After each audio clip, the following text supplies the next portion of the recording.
Nouvelle édition du 15 mai 2024 sur Aigle Magazine TV. Au Congo central, le changement climatique et la croissance économique au centre d'échanges scientifiques à Moanda. La Société nationale d'électricité acquiert un nouveau transformateur destiné à la modernisation du turbo-alternateur 5 des Inga 2, inauguré en 1982. La cérémonie d'hommage et d'inhumation des victimes du bombardement du camp Mungunga à Goma, Patrick Muyaya éveille la nation à rester unie. Crise à l'union sacrée, plus de 250 signatures récoltées pour déchoir les présidiums, une crise sans précédent secoue les plateformes du président Félix-Antoine Tshisekedi. Le président de la commission de la CEAC félicite les Tchad pour des élections pacifiques et transparentes. Mesdames et messieurs, bonsoir.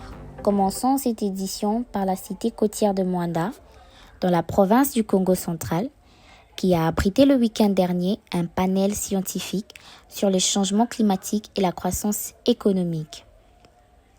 Une activité organisée par l'organisation non gouvernementale Initiative pour le développement local, avec la participation de plusieurs couches de la société, dont les scientifiques, le privé et les organisations de la société civile. Au cours de cette activité, en effet, les panélistes, généralement des scientifiques, se sont penchés sur des thématiques liées à la croissance économique et les changements climatiques, notamment sur les conclusions du rapport national sur les climats et le développement, les effets de changements climatiques sur la croissance économique, l'exploitation pétrolière et rareté écologique dans la côte atlantique de la RDC, ainsi que la contribution économique et sociale du pétrole en République démocratique du Congo et dans la région du Moanda.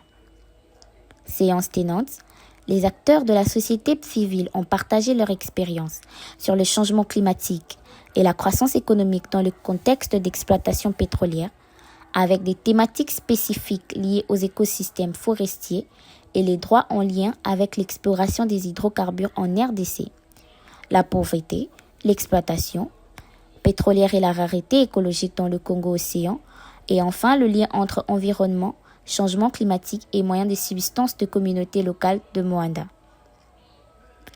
Il ressort de cette assise des recommandations telles que la sensibilisation des communautés sur la question du pétrole, la transparence et la bonne gouvernance de cette ressource naturelle, mais également la mise en place d'un fonds de génération future qui pourra suppléer à la période d'après-pétrole.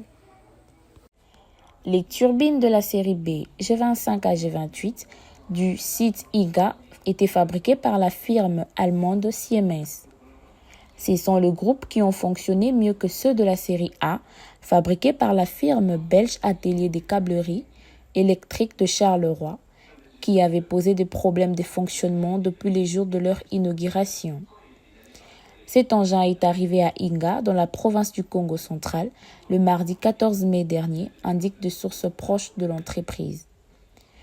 Le technicien sont d'avis que ces Antonov ont toujours causé de soucis de fonctionnement à la Société nationale d'électricité. Comme quoi, l'acquisition de ce nouveau transformateur moderne permettra à l'opérateur public congolais en matière d'électricité de mieux servir sa clientèle.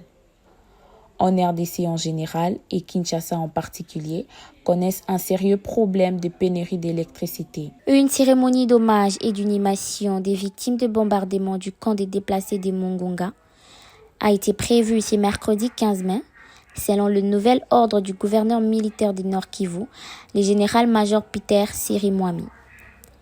Plusieurs personnalités du pays ont été présentes à Goma, chef-lieu du Nord Kivu, afin de témoigner l'appui du gouvernement vis-à-vis de ces drames. Le ministre des Médias et de la Communication, porte-parole du gouvernement, M. Patrick Muyaya Katembwe, est arrivé mardi soir à Goma et a laissé un mot. Ce qui s'est passé depuis plusieurs jours, des compatriotes ont été tués sauvagement par des bombes qui sont venues de l'armée rwandaise et qui ont tué 35 de nos compatriotes. C'est un crime de guerre parce qu'ils étaient dans un camp des déplacés. À côté du gouvernement provincial, le gouvernement de la République apporte depuis les premiers jours l'assistance qu'il faut aux familles des victimes. Mes collègues de droits humains et de la solidarité et des affaires humanitaires sont là. Je viens moi-même en appui parce que demain, c'est une journée de deuil une journée de célébration pour tous les compatriotes qui ont été fauchés. 35, c'est un événement national pour lequel je me devais de faire les déplacements comme membre du gouvernement pour venir témoigner de l'appui du gouvernement et de la compassion pour toutes les familles éplorées. Et donc demain, nous serons au stade des lieux prévus pour les funérailles et nous espérons que tous seront vêtus de noir en signe de soutien et de compassion à ces compatriotes qui sont fauchés, parce que c'est toute la République démocratique du Congo qui est touchée par ces deuils. Ces illustres ont été victimes du bombardement en provenance de la ligne de front entre le combattant du M23 et les FARDC, survenu le 3 mai dernier. Notons qu'au cours de ce bombardement, il y a eu 35 morts et 37 blessés des déplacés de guerre en provenance du quartier Mungunga, en territoire des Massissi. Des familles de victimes des bombardements du site des déplacés des Lushagala et de la 18e CEPAC dans le quartier Mungunga, autour de Goma, ont demandé mercredi 15 mai au chef de l'État de s'installer à Goma. Elles ont formulé leur requête lors de cérémonies d'obsèques organisées au stade de l'unité de Goma. Ces personnes ont estimé que la présence de son Excellence M. Félix Tshisekedi à Goma va lui permettre de suivre de près les opérations militaires en cours contre le rebelle du M23 appuyé par le Rwanda. Ces personnes ont par ailleurs remercié des organisations qui leur ont apporté l'assistance non alimentaire, notamment des bâches, des couvertures, des bidons et autres. Le drame s'est produit dans l'avant-midi de ce mercredi 15 mai 2024 sur l'avenue Tangou, au quartier GB dans la commune de Ngaliema. En effet, l'une des grandes citernes de la minoterie Mino-Congo chargée de blé est tombée ce mercredi matin sur une maison voisine dans le quartier GB à Kinshasa, causant ainsi mort d'homme, un ouvrier de l'usine, un enfant de 6 ans et une femme âgée. Les corps de la femme et de l'enfant sont restés longtemps bloqués dans le sang des blés qui a continué à se déverser sur les lieux de l'accident jusqu'à l'après-midi. Les enquêtes sérieuses et indépendantes pourront déterminer les causes exactes de cet accident macabre. Des dispositions conséquentes pourront ainsi être prises. À noter qu'une citerne peut peser plusieurs dizaines de tonnes.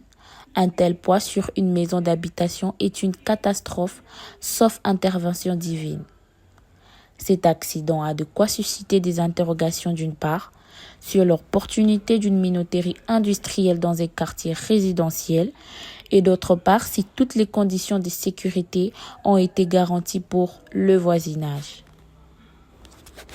Au rocade sud-ouest et sud-est de la ville de Kinshasa, le DG ACGT conduit toutes les parties prenantes au projet dans une visite du tracé de 63 km. En prévision du début prochain de travaux de construction de rocades sud-ouest et sud-est de la ville de Kinshasa, le directeur général de l'Agence congolaise des grands travaux a convié toutes les parties prenantes, dont la présidence de la République et les ministres des infrastructures et travaux publics, à une visite de 63 km qui en constitue les tracés. Les buts étaient d'en évaluer l'utilité et lever des options en vue de l'optimisation du tracé. Reportage.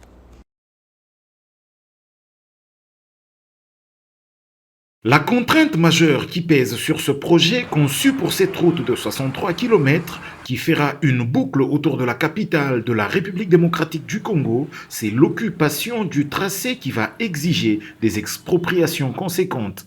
La délégation conduite par l'ingénieur Nico Nzaou et ses services ce mercredi 15 mai sur le tracé du projet s'en est rendu compte dès le point kilométrique 0 qui est l'entrée de la route Lutendele vers Mboudi. À sa tête, Chrysostome Ilangongo, directeur de cabinet du ministre des ITP. Ce projet est motivé par le souci de désengorger les artères de la capitale et contribuer au développement des aspects touristiques en créant une ceinture périphérique autour de la ville, a fait savoir l'Agence congolaise des grands travaux à ses hôtes du Bureau technique de contrôle, de l'Agence de pilotage et des suivis des conventions, de l'Office de voirie et drainage, du Secrétariat général des ITP, ainsi que ceux de la présidence de la République. La délégation qui a ainsi parcouru tout le tracé du projet a traversé les localités et quartiers Lutendele, Djokol, Ngombi, Ngoudiabaka vers le Congo central, Mitendi, Kimweza et Njili Brasserie. Plusieurs arrêts ont été observés à l'initiative du chef de projet qui a présenté à chaque fois, à l'aide des cartes et autres plans, les différentes facettes du tracé. Des échanges sur site entre parties, l'on retient un souci d'optimisation du tracé de manière à minimiser les impacts sociaux et environnementaux, notamment les expropriations, qui sont un facteur d'accroissement du coût du projet. Ce projet des rocades de la ville de Kinshasa sera exécuté dans le cadre du programme sino-congolais tel que révisé après la signature du 5e avenant le 14 mars dernier. Comme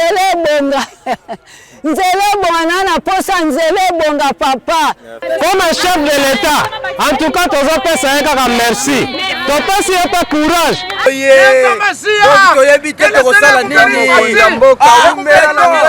On a beaucoup attendu ces projets. Mais aujourd'hui, nous sommes vraiment ravis de joie du fait que le projet a repris. Ravis de joie. Cette route va désenclaver la ville de Kinshasa. L'Agence congolaise des grands travaux, maître d'ouvrage délégué du ministère des ITP et Cisque SA, entreprises contractantes, sont prêts pour un début des travaux d'ici la fin du mois de mai. En outre, les deux partenaires du programme sino-congolais projettent le lancement des travaux du tronçon de la route nationale numéro 1 allant de Mweneditu dans la province de la Lomami à Ngouba dans le Haut-Katonga pour la première semaine du mois de juin. Et 7 jours plus tard, un début des travaux sur l'axe Kananga-Kalamba-Mbouji qui sont tous désormais couverts par le financement assuré du programme sino-congolais révisé. À 3 jours de la tenue des élections du membre du bureau définitif, les choses ne se passent pas comme prévu à l'Assemblée nationale. Plus de 250 signatures ont été récoltées ce mercredi 15 mai par les députés nationaux pour destituer les présidiums de l'Union sacrée pour la nation. Jean-Pierre Bemba, Christophe Mbosso, Samalou Kondé, Modeste Pahati et Augustin Kabouya sont accusés de népotisme, égoïsme et oligarchie. Les pétitionnaires promettent de saisir Félix Tshisekedi, à qui la pétition est adressée dans les instants qui suivent. De même que les membres du présidium seront bientôt informés de leur déchéance. Les tickets présentés par les présidiums de l'Union sacrée pour la nation en perspective de l'élection du bureau définitif de l'Assemblée nationale est la goutte d'eau qui a débordé la vase.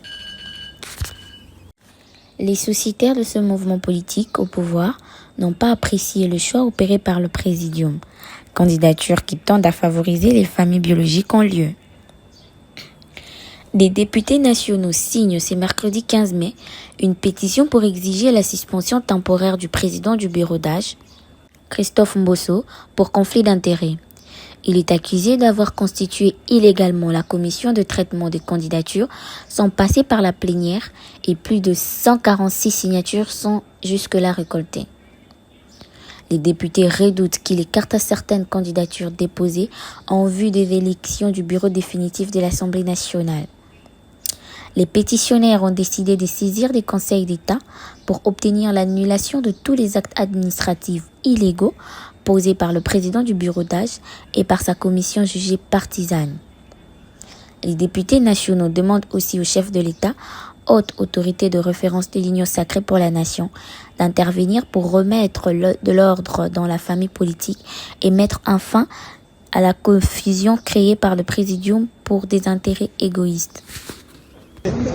Réagissant à la proposition des candidats à aligner pour l'élection du bureau définitif de l'Assemblée nationale, faite par le président de l'Union sacrée, faisons la déclaration suivante. La composition du bureau définitif de l'Assemblée nationale doit respecter les prescrits de la Constitution et du règlement intérieur de l'Assemblée nationale sur les principes de la représentation équitable des provinces de notre pays. Il est donc inacceptable qu'une province, une tribu ou un espace provincial occupe des postes au bureau, alors que d'autres sont absents. Conformément aux engagements du président de la République, son Excellence Félix Antoine Tshisekedi Tshilombo, ce mandat sera consacré à la lutte contre les antivalaires. Les députés nationaux républicains ne peuvent accepter des candidatures teintées de népotisme. Tout en reconnaissant les principes de solidarité dans l'attribution des responsabilités, ceci demeure une exception quand les règles et les poids politiques, résultat du vote populaire, critère démocratique par excellence. Par conséquent, les députés nationaux républicains demandent à l'autorité de référence de l'Union sacrée de rejeter la proposition faite par le Présidium et d'exiger la représentation équitable des provinces, le respect des poids politiques et de refuser tout népotisme. Les députés nationaux républicains ne voteront jamais des candidatures ne tenant pas compte de ces principes républicains. Merci. Le Premier ministre sortant Jean-Michel Sama Lukonde vient officiellement de dévoiler ses ambitions pour la course au poste du président du Sénat. Il a annoncé à l'issue de son identification en tant que sénateur élu de Lubumbashi dans le Haut-Katanga. Sama Lukonde, qui assure actuellement les affaires courantes à la primature, est également député national et préside plusieurs regroupements politiques qui lui ont permis de rallier un nombre important de soutiens des députés nationaux et sénateurs. Stratégiquement, Jean-Michel Sama a réussi à réunir près de 40 sénateurs et plus de 30 députés nationaux acquis à sa cause. La candidature du Premier ministre vient de marquer un tournant majeur et décisif dans l'espace politique congolais, pendant que le regard se tourne vers les élections au Sénat. La décision de Sama Lukonde de briguer la présidence du Sénat souligne sa volonté de continuer à jouer un rôle de premier plan dans la politique nationale. Sama Lukonde demeure influent au sein de plusieurs plateformes politiques. Il pourrait bien être un candidat redoutable dans la course à la présidence de la Chambre haute du Parlement, selon plusieurs analystes politiques. Le président de la Commission de la Communauté économique des États de l'Afrique centrale, son Excellence Gilberto Dapedade Verissimo, a été reçu ce 14 mai 2024 au ministère des Affaires étrangères du Tchad par son Excellence Mahamad Salah, ministre des Affaires étrangères du Tchad. Sa visite revêtait une importance particulière car elle visait à transmettre un message de félicitations au ministre et au peuple tchadien à la suite des élections présidentielles. Une délégation d'une trentaine d'observateurs de la CEASEC avait été présente lors de ces scrutins qui s'est déroulés dans des conditions idéales de pacifisme et de transparence. Dans ses déclarations, le président de la commission a souligné l'exemplarité de ces élections, saluant le climat de sérénité et la rigueur observée tout au long du processus électoral. Cette réussite témoigne du engagement du Tchad en faveur de la démocratie et de la stabilité régionale. La visite du président de la commission de la CEASEC ne s'arrête pas là. Elle poursuit à l'Agence nationale de gestion des élections, où il rencontrera le président de l'organisation pour discuter des enseignements à tirer de cette expérience et de perspectives de coopération future. Cette rencontre témoigne de l'importance qui revêt de la collaboration régionale dans le renforcement des institutions démocratiques et dans la promotion de la paix et de la stabilité en Afrique centrale. L'international franco-congolais Jean-Philippe Mateta de Crystal Palace Football Club s'est exprimé dans une interview accordée à l'équipe mardi 14 mai sur son éventuelle représentation en équipe nationale. L'attaquant de 26 ans privilégie la France au détriment de la République démocratique du Congo. Très attendu dans la tanière congolaise depuis quelques années et déjà contacté par les fédérations pour rejoindre la sélection nationale congolaise commandée par Sébastien Desabre, Jean-Philippe Mateta s'y voit bleu que léopard. Il fait de l'équipe de France son objectif premier et veut être dans la sélection de Didier Deschamps à la Coupe d'Euro Allemagne 2024 qui se pointe déjà à l'horizon. Une sortie médiatique qui brise les cœurs de Congolais qui voulaient à tout prix voir Mateta défendre la terre de ses ancêtres aux prochaines échéances avec les Léopards. Mais malheureusement, il n'a pas un cœur congolais. Rappelons que Jean-Philippe Mateta n'est pas le tout premier footballeur congolais à tourner les dos à la RDC, son pays d'origine pour la France. Il rejoint la classe de Christophe Nkunku, Steven Nzozi, Axel Dissassi, Kolo Muani et tant d'autres, qui n'ont pas voulu mouiller les maillots pour la terre de leurs ancêtres. C'est tout pour ce soir. Bonsoir chez vous.